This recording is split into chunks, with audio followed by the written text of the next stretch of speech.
This is Koras. We're chilling with DJ Toasty Z. Hip hop made me do it. Soaked up in the dirt, the carcass senses also lurk. I keep my essence, all my stresses in this presence also hurt. Glacier showers pour the flowers of your estuaries peak. Strings of orchids, every torture, spine and tortures all repeat. DJ Toasty Z, Hip Hop Made Me Do It. You already know, we're in the Bone Room at the Rhode Island School Design. We're with the one, the only, the Koras. How you doing today?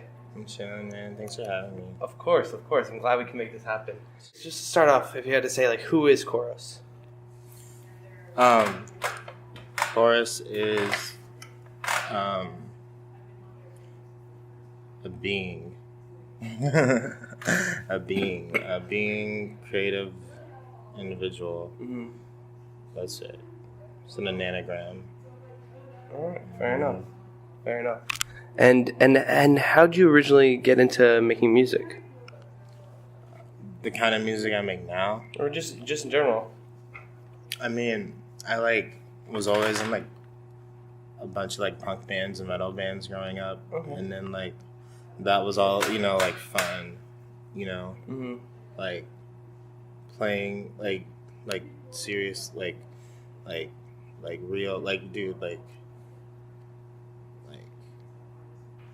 teasing my hair and stuff. Yeah. MySpace, Mm-hmm. and whatever. I got into the hip hop stuff. It was sort of I was a performance art student, Uh-huh. and this was around the time where Lil B was popping off. And Yeah. it was when people really really confused about what he was about, what he Mm-hmm. was doing, Mm-hmm.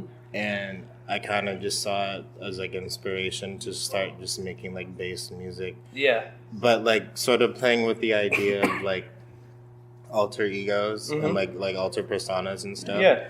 So it was literally just a project. I started making a bunch of stupid music, and it was under the Young Link, and this was when I was going to school in Boston where I met everybody, Yeah.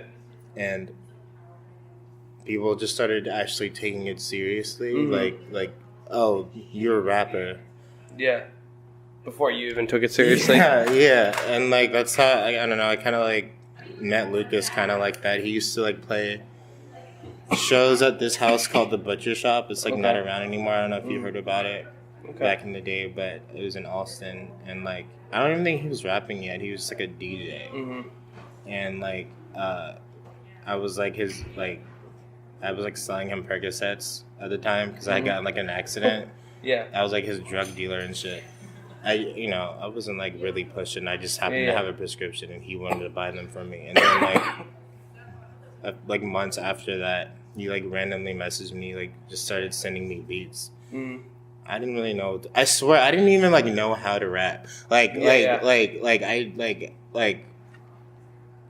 It's a huge stream of things. Mhm. It was okay. I got all of this stuff to make content with now. I didn't even know how to make beats either. Mm-hmm. And I was still doing the just the swag rap, bass rap stuff, Yeah. whatever. Under this persona, the Young Link. That's what I Mhm. called myself. And then it just got silly because then it was time for me to I don't know. I wanted to perform, but I didn't really want to perform under that persona that performance I was doing. Yeah. Performance piece I was doing. It was just a project. Mm-hmm. And then years passed, right? And I was hanging out actually with Slug Cries, Okay, yeah. at his mom's house and Oh, wow. everything. Yeah, so it's a whole summer, Mm-hmm. and he was kind of really supportive and Yeah. wanted. I don't know. He wanted to make songs together and stuff, and he Mhm. was kind of doing the same thing. He was super bass god fan. Yeah. And he sent me a lot of beats, and I was yo, I can't actually I didn't even know what I was doing. Mm-hmm. And then I don't know him. It was him and a few other people, and then Lucas and everything. They were yeah, I bet you can just try it, just try it. And Yeah. then it got to a point where I was making songs, but they weren't Young Link songs. It was Mhm. where I had to develop an actual name for this new project. And before, when I was making all that stupid stuff, or after I was like I didn't really know what I would like make music about, like rap about. I didn't know what I would rap about, like, and then like I like tried. I put out this like EP. It was like really short, and all the content was basically just about like mental illness, and like that's just like what all my music kind of stems from now. Just like if you like pay attention to all my like stupid ass like social media, it's like me just like these random like irrelevant just like loud rants. That's literally like all my rapping is to a T. It was just like these rants of like these really weird situations in my head, and like that's just kind of where I'm at right now. So is it like therapeutic in a way? Yeah, because it's like when there was like that one summer when I was chilling at Chaz's house, Slug or whatever. Like that was a really bad year. This was like 2014 or something like that. I was like at his mom's house every day. We was making music, and I was like coming out of like this like depressive hole. I was like, I got put on like Zoloft and shit that year, like antidepressants and like Xanax and all this stuff, and like I just like didn't really know what to do with all that pent up energy. So I just started writing songs, and I made that song Empathy, and then like after that like. Lucas has sent me this beat. The shit was beaten, whatever, and that was Widows and Rats, and like that was the one that like I guess started getting a lot of attention, and like that's when I eventually like got put on Dark World or whatever because it just got a lot of numbers, and like everyone liked it. Like this is what I didn't really like. I don't think really met like Sin and like at the time, you know, and everyone else who I guess who wasn't around anymore, just like in Boston or whatever, and then like yeah, I don't know. It was just history from there. Yeah, and when you were making music with Slow Christ, is this even before like the Awful Record days, or like when I don't stuff really he was know. doing? I think they were just like popping off at the time. Yeah, Like I like went to like Fat's house once, and like this was all that one summer, and I was just hanging out with them. But I mean, I'm not really in contact with any of those dudes anymore. They kind of like went their own way, and like I don't know. I kind of like dip and delve like out of a lot of these other like I guess like collectives or like movements or something. I don't know, but it's like I don't. One thing. I just don't really know how to, and like I don't really like having to be like just like grouped into like, okay, this dude fucks with these people, because like it's dangerous. It's really dangerous because it's like I have to like. You have to like answer for other people almost. That too, and it's like I have to be affiliated with something that I might not even like want to affiliate with. I have to stand by it. Like you can always when you're yourself, you only have to stand by yourself versus like a group. And that's why I've always been so low key, because it's like all this stuff is really overwhelming. Yeah, for sure. Definitely. I don't really put my face out as much as everyone else does because it's just I don't know. It really stresses me out, like all this internet stuff. Yeah, like. It's also tough because like the thing about there was a joke, I forget who made it on the line about like music collectives. It's just like a bunch of people like start a collective because they're hanging out and making music, and as soon as like you're not hanging out with that group of people, they're like, oh, you broke up. Versus like as soon as you give a name to it, if you're not like as soon as you define it, then it's like it's almost like you might just not be hanging out with those people and making that music with them anymore, and you didn't necessarily have a falling out. It's just like my own human. It's like I existed before. Yeah. And like I said, like it's like I didn't even like start making rap music to make rap music. It was just I was using the medium because it was really accessible. It's so accessible now. Yeah. That's why rap is like so weird. Because like you can download GarageBand on your fucking phone now. Yeah. And like back in that time, like when like there was like the OG like Dark World like collective, like our thing was that like we made all of our stuff on GarageBand. That was like the thing. That was like our gimmick because we just like couldn't figure out how to use anything else except for probably like Dana. Yeah. But like that's just what it was, and like it's just so accessible now. It's like all these little somethings and these whatever, like making like I don't know songs about like Gucci and stuff. I don't know. Sure, man. no, I feel that. And it's interesting because what you said about also like Lil B. When I interviewed Sly, he was like, "Yeah, Lil B was the reason I started making rap because it's kind of inspiring." Like I'm gonna be honest, like when Lil B first came out, I didn't really understand it, and I was like, this, I was like much more of a like hip hop traditionalist. Right. And I was like, this is, he can't rap, blah, blah, blah, blah. But then you see all these people that, like, just started rapping, and they weren't that great necessarily, but they just did it because they were like, Lil B comes out and they're like, hey, I can rap. Like, it inspired a group of people to just start making music. Yeah, And, he like kind of took away all the intimidation and like the confusion around like how to even like do this action and like be in like I guess this field of entertainment and stuff. Like demystified it.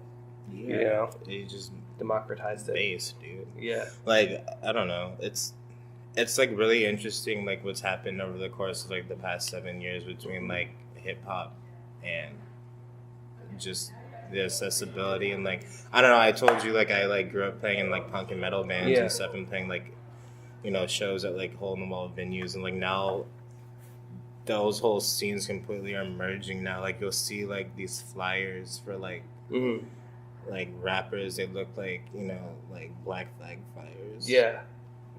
And like, you know what I'm saying? It's like pretty sick and like they'll play the same venue. Like Xavier just like opened for like Pro Mags or something recently, like sick shit, Yeah. Yeah. No, yeah, I definitely feel that. It was so like, and I think that a lot of the like dark world just started where it's like, just make music and just like film a music video on an iPhone or whatever you have around, like whatever equipment you have, and put it out and like, just like put out stuff even if it's like not. You don't have the most high res camera or whatever, or the the latest, the highest end production quality. All it's those like, other dudes really like do it. They work really hard. I'm pretty lazy. Yeah, and I know you like Dana uses you collab a lot with Dana, and he uses a lot of your vocals. Did you have like a musically? Do you have like a specific relationship with Dana where you like work together a lot, or Dana's just down. Yeah, like he he's always had nice things to say, and like before he even asked me if he could like use my samples of my old ass songs, he was just doing it anyway. But that's just kind of how the whole attitude with like what we have going is. Yeah. Like as a collective, we just like do it anyway and then ask later. Yeah, for sure. Or I mean, not like it's that, like samples, but it's like sampling it and stuff. Like I like heard it, and he randomly hit me up. He's like, oh yeah, like he's like, hey, like, do you want me to start like crediting you, like, in all these songs? And I was like, what fucking songs? What are you talking about? And he like did some stuff with like that like new kid. I forget his name. Lord Brocktree. Yeah. Brocktree. He like sampled like some like old songs I had made that I don't even have anymore. I don't even have those songs anymore. Like just like really cool. It's like just been really down and like we sound really good together. He's definitely like the best beat maker that I know. Yeah, too. for sure. Like straight up like the best beat maker, the best producer. Yeah, and I was always just curious because it seemed like a lot of it was more like sample based, but I wasn't sure if you did like if it was more samples or if you guys were like directly collaborating. We've done both. Yeah, we've done both of that. But I don't know. I'm really hard to like collaborate with like going back and forth because I get too nervous. Oh, for sure. Yeah. And it's like I don't know. Like I was on like his last album. Was it called like Dana Man? Yeah. Or whatever. I really hated my verse. It was so bad, but he liked it. He just really likes what I do, and that's just really all it is. There you go. Shouts out to Dana. Oh yeah, your name. Shouts out Dana. And was he like sampling your stuff even before you were in Dark World? Like, is that how how'd you originally connect with the group? I mean, like I did Widows and Rats with Lucas. Yeah. And then he just like dropped it and it like did really well. And then I was on like a few more of like Lucas's like tapes. Yeah. Like I don't remember the names because he has so many. But there was like a whole summertime like all these magical beautiful things happen during the summer. It's like I've also been like in school full time. I like just graduated. That's another reason why I haven't been like so proactive. I haven't had time. All those dudes, all they do is fucking, you know what I'm saying? Yeah. But like, so there was this one summer where me and Lucas were just going in. Like I was still living across the country too, just like through emails. You know what I'm saying? Yeah. Just going in and just like it just got better and better and better. And there's still a lot of dudes like I want to collaborate with, like who's around, but everyone's kind of like doing their own thing now, which is great. It's like all the hard work's paying off, so they're kind of hard to contact. But like I'm like back on the East Coast now, so there's kind of like no excuse for me anymore to like sure. Everyone's like trying to bust my balls now, but yeah, that was like my thing. I was like the only one on the West Coast, so like I could like duck and hide whenever I wanted and just like disappear. Yeah. You know. And what made you want to move back out here? I hate California. Why is that? It's just like gross and like too expensive. Yeah. People are crazy, like insane. Yeah. Like, and you know, I just, you know, when I was out here before, I was just happier, and I learned a lot. It was kind of like this place was kind of like my stepping stone into adulthood, because you know For sure. I came when I was like 18, 19 years old, and learned a lot of stuff here. It's really, really affordable. I get work here as opposed to like out there and stuff. And I don't know, people are less phony, you know. I mean, like the whole like classic LA, you know what I'm saying, stereotypes. Those are all real. Oh, for sure.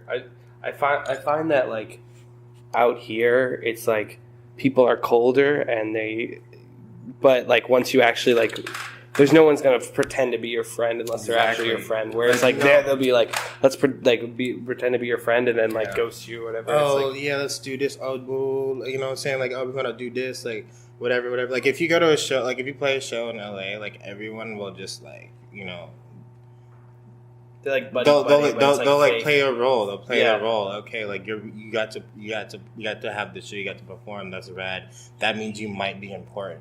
So I'm gonna fucking like. It's like clout munchers. Exactly. You know? But like if you play a show like in New York City or like or Philly or something like that, and if you're trash, people are gonna leave. Yeah. Or like they'll leave. Like, you know, they'll leave. They'll tell you like they're not gonna waste your time, and I appreciate that. Like we're getting too old.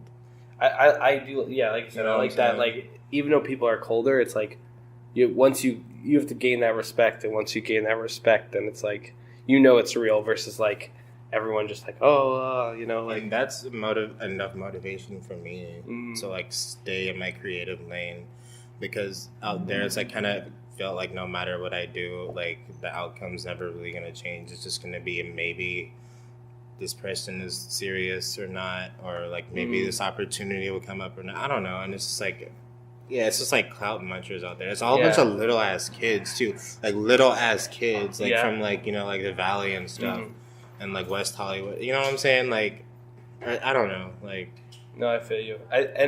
It's interesting because I think a lot of people out there, much. it's like everyone's trying to make it out there, and it's like, I don't know. There's a lot of people that are kind of in this weird in between space where they're like, you know, trying to make it.